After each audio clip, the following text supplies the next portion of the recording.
জোর ছুটাছুটি করে রে বাপ রে বাপ। হ্যাঁ পুরো মশারি ছিঁড়ে দে বাবা, ছিঁড়ে দে, ছিঁড়ে দে, ছিঁড়ে দে, ছিঁড়ে দে পুরো মশারি।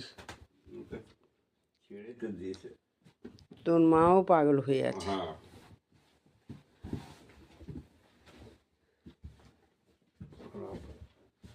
আমার কারো ঘুম ভেঙে গেল।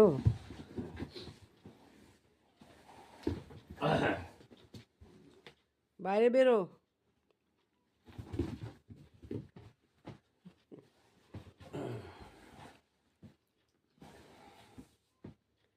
এত বড় ধামড়া মশারির উপরে ছুটলে কি হবে? মশারি আর থাকে?